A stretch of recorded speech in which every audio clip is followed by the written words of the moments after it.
dalawa'y unang magkita, panahon ng kamusmusan, sa piling ng mga bulaklak at halaman, doon tayo nagsimula magharap at tumula.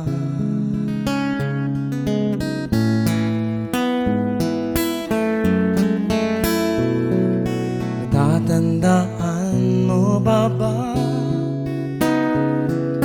inukit kong puso sa punong mangga, at ang inalay kong gumamela, magkahawak kamay sa dalampasigan, malayang tulad ng mga ibon, ang gunita ng ating kahapon.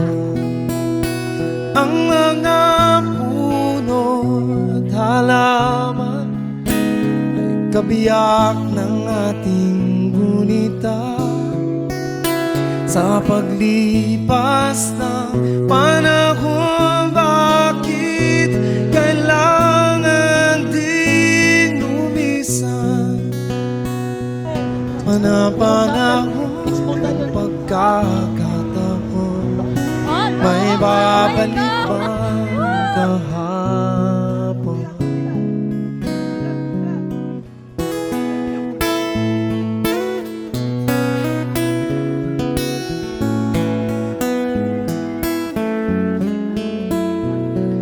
Ngayong ikaw ay nagbalik, at tulad ko rin ng iyong pananabik, makitang dating kanlungan, tahanan ng ating tula at pagkarap, ngayon ay naglaho na.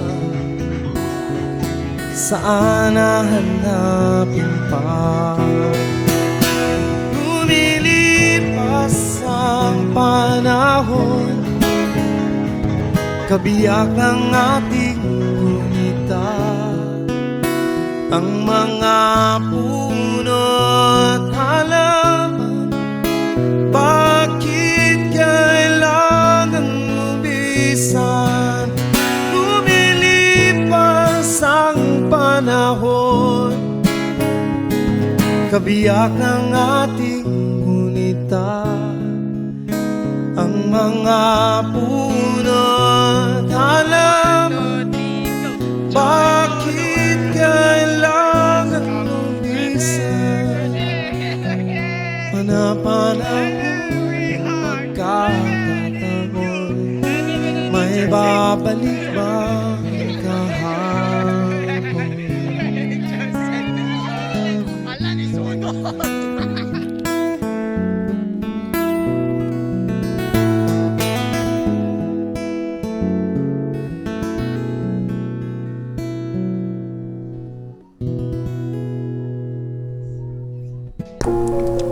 Life's greatest truth often come with a heavy heart. Not all things last forever. In the fleeting moments we shared with loved ones, in the warmth of friendship we find solace.